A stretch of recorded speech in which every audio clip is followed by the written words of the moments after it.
Alright, let's go for a spin on the new bike. Tun-ta! This is my second Honda Elite 110. Quick little thing about this bike. It's a 110 and the SH150 is a 150, but they only made these bikes for 2010.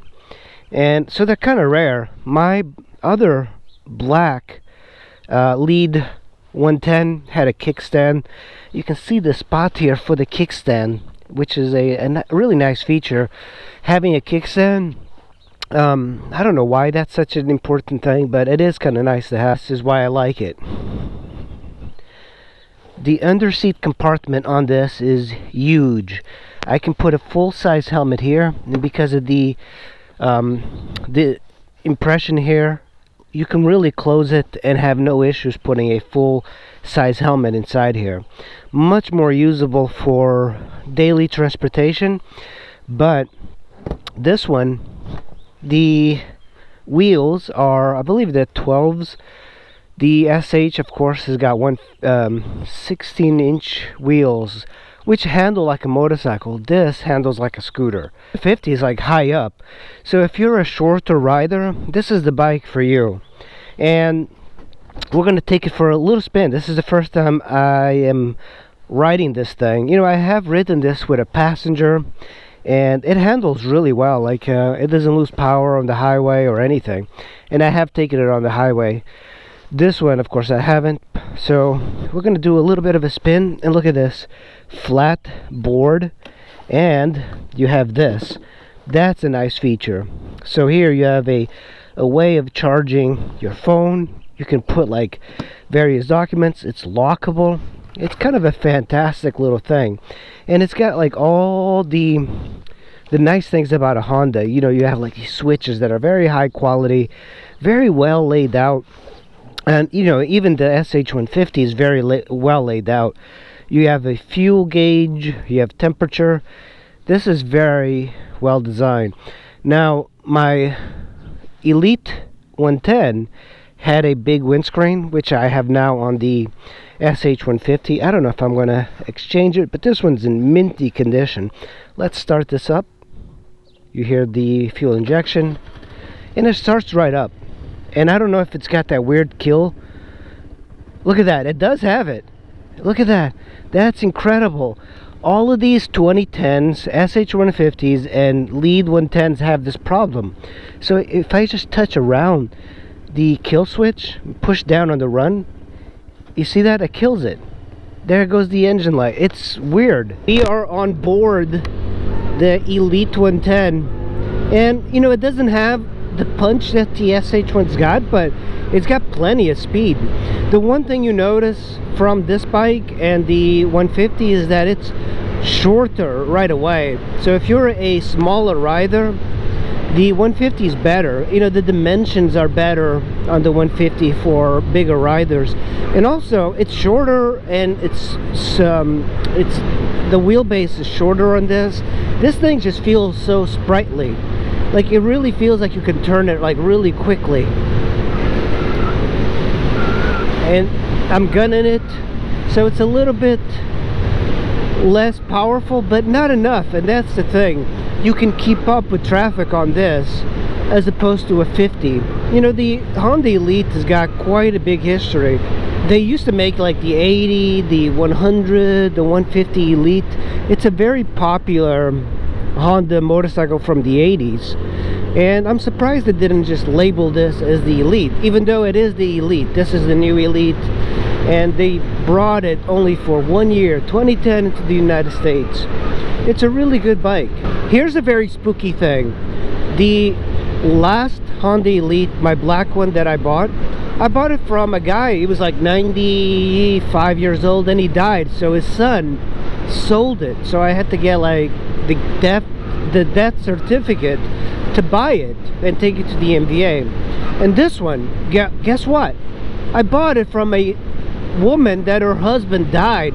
So the owner is actually, he died. So I have like his death certificate. How creepy is that? How weird is that I bought Honda Elites from two people that died? Isn't that incredible? Alright, we are going to be going into the Burtonsville Cars and Coffee here because I want to show off my scooter. The Cars and Coffee here in Burtonsville. Acura Integra. Oh, that's the new Supra. Oh, that's nice. That's a Suburban. An old Suburban.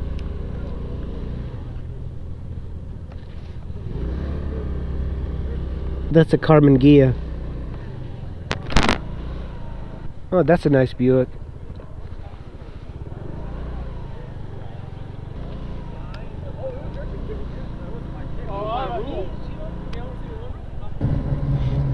That's the Burtonsville Cars and Coffee. Those are the Corvettes. I think I'm going to park over here on the sidewalk.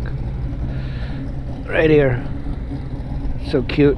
But I usually like to go here and check out these cars.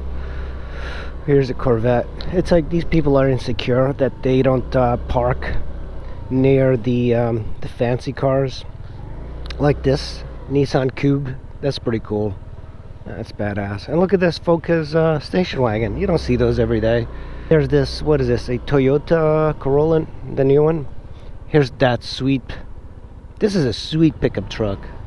Look at that. It's so big. Ford F-350. That's like the old style. That looks really good. That looks awesome. That's the beauty of this bike. You can just ride around parking lots and it's fun.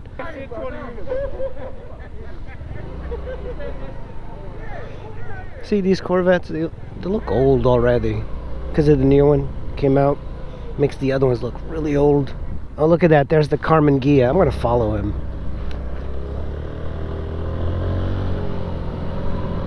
Oh, he's just riding around the parking lot too with his bicycle.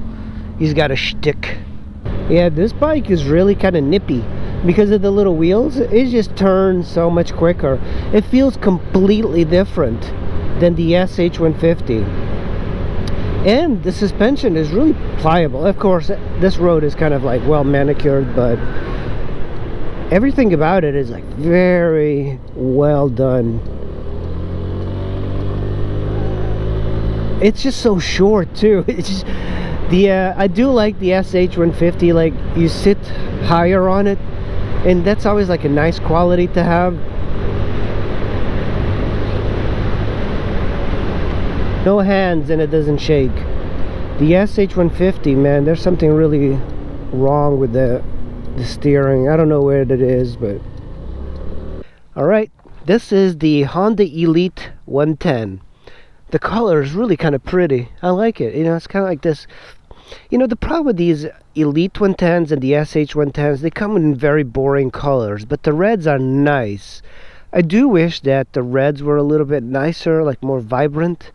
That's the thing. These scooters, I guess they were aimed at people that were older, so they decided to make these colors a little bit more neutral, and you see that a lot. Like my SH150 is black, my other Elite 110 was black, and it's like, who the hell buys like scooters to have a black scooter? You know, for me, the color is kind of important in a motorcycle.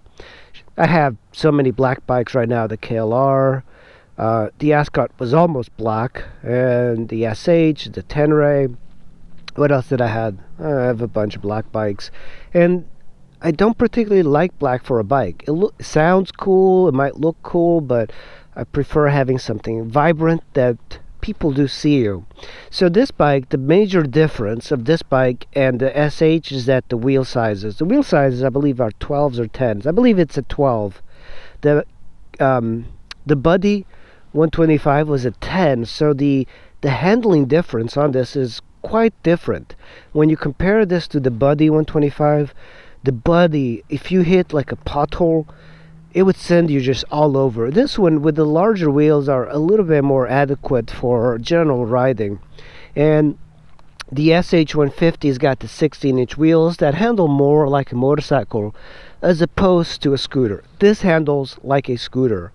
And it's fuel injected.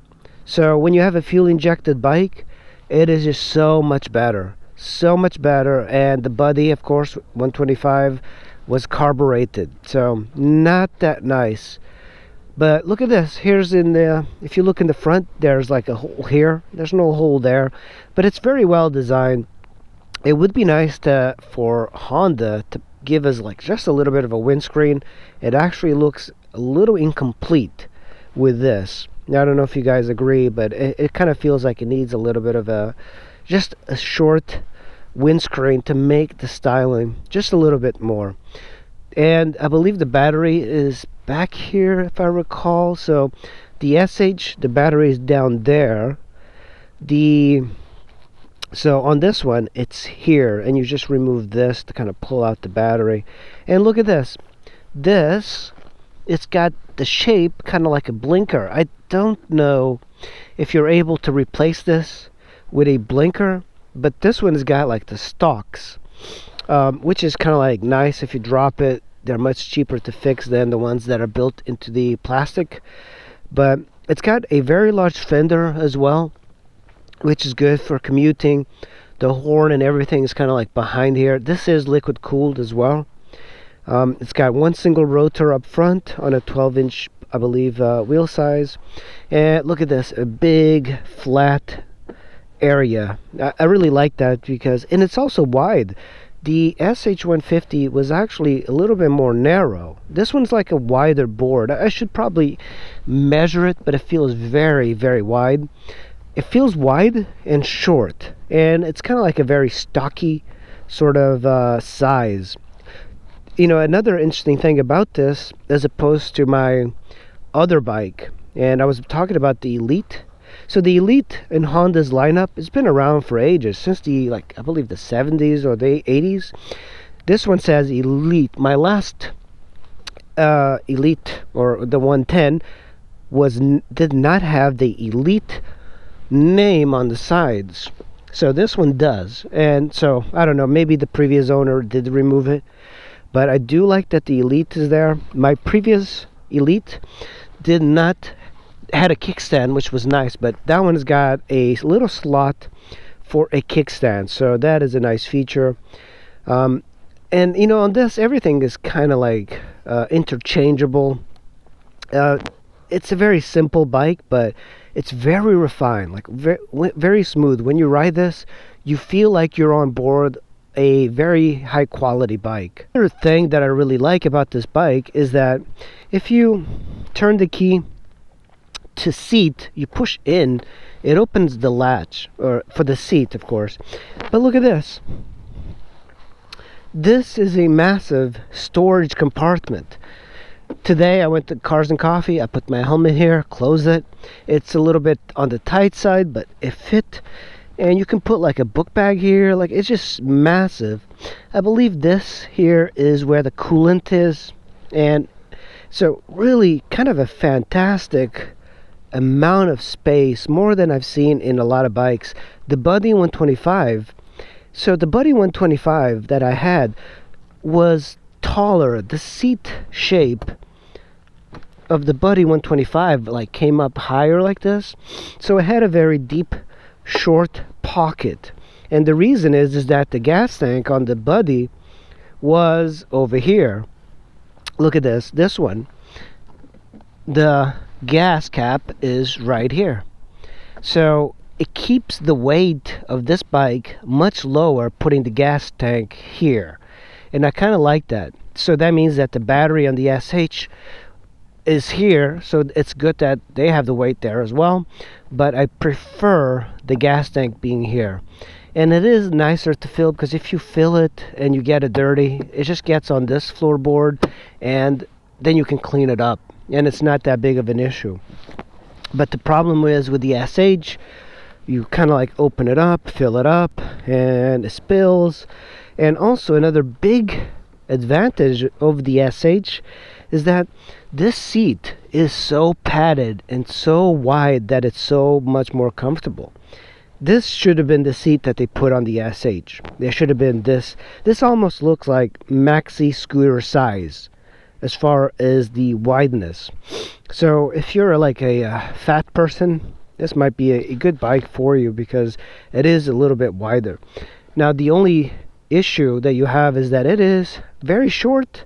So this is much more suited for somebody that's shorter. They won't have any issues like controlling this because it is a very short bike, and everything about it is so much like lower to the ground. So the tail light, the blinkers, everything is like really low, and on the SH it's like higher up here. It is quite a big difference in the way they kind of like styled it.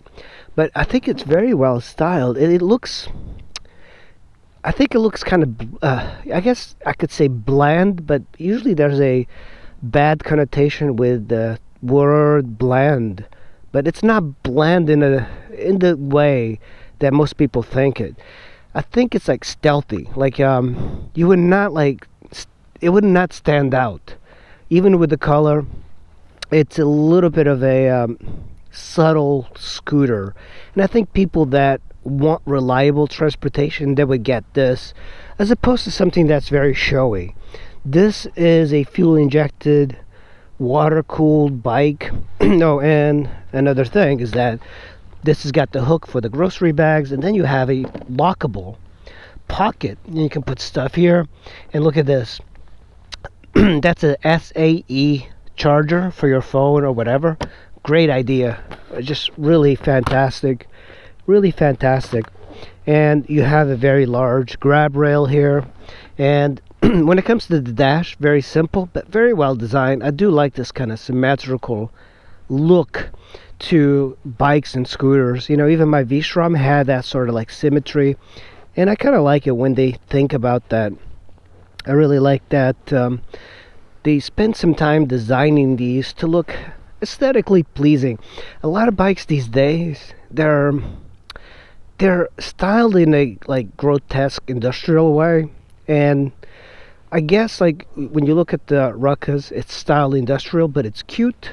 And I think that's like its great thing is that it's cute, approachable. But there are bikes now that are just like aggressive, like they look like they're going to kill you. And this one is like just so subtle, so like it's a sweet scooter. You can get this, ride it every single day. You're not going to have issues. You know, it's a Honda engine. It's a very reliable Honda engine. I never had issues with my last one, and I just rode that and I sold it. These don't sell for very much, so that is one of the issues, is that you know, if you are buying it new and the guy bought it new, it's kind of one of these scooters that in the United States they lose their value. But check this out, the price that you would pay for this, even if you were to pay just a little bit more money for this, it kind of offsets it, because the price of the Honda Elites, the 100s, the 80s, the 150s, they cost about the same as this, and they're carbureted but they have that weird 80s styling. This one is a little bit more modern, and you get that reliable fuel injected, water cooled style of bike. I mean, it's just so easy to kind of like push around. You know, when I push around the Super Tenere, like, and then you get on this, it's like, man, this is just, it's a toy, but it's like, it feels wide. You know, let's start it up. Very easy to start. You have to push the brake lever, boom. One thing it doesn't have that, it's kind of weird, I thought my last one had, is a trip meter. No trip meter. Isn't that crazy? Who the hell doesn't put a trip meter? I guess because you have a fuel gauge, it doesn't matter. But like, I want a trip meter because I like to see how many miles I do per day, because, you know, I ride a lot and it's kind of cool. It's like bragging rights. You go on forums and you go like, hey guys, I just rode my scooter 200 miles. But yeah, I guess Honda does not want you to have any bragging rights. You know, it would be nice if it was digital, but this is a 2010, so they had the technology at the time, but I'm not really that interested in that. Another thing is that the key, it's got this little fob on the end where you can kind of lock the ignition so nobody steals it, but I doubt that that's a feature that's going to deter thieves. Yeah, this is a very easy bike to ride, and I do love the color.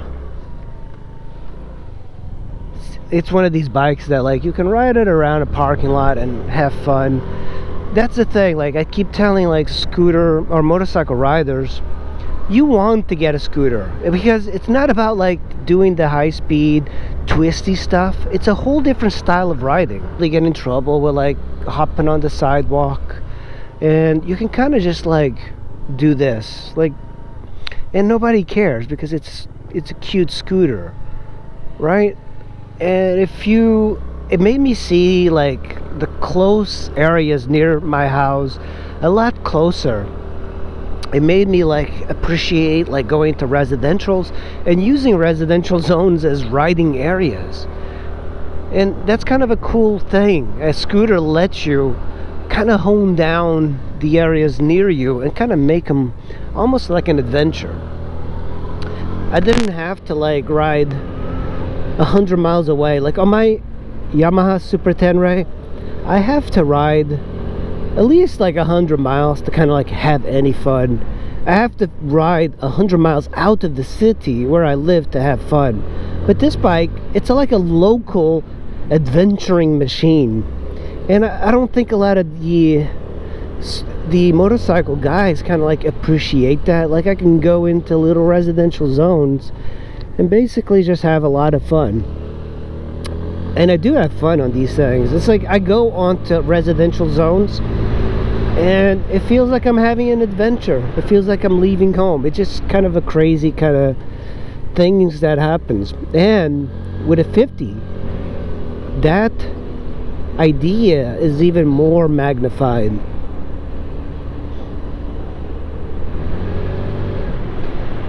The 12-inch wheels do help this thing quite a bit.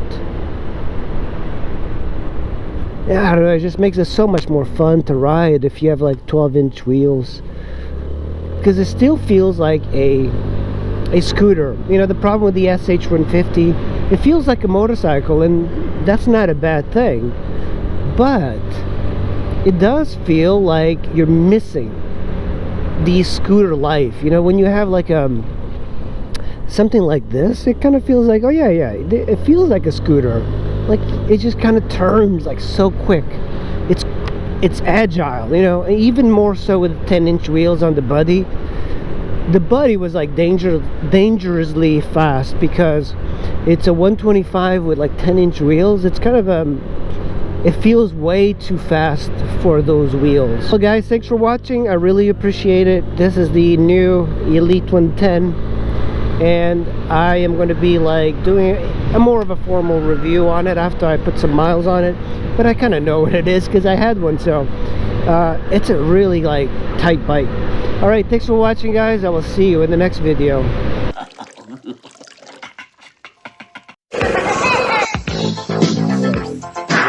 Kind of stuck here. The cops won't bother me.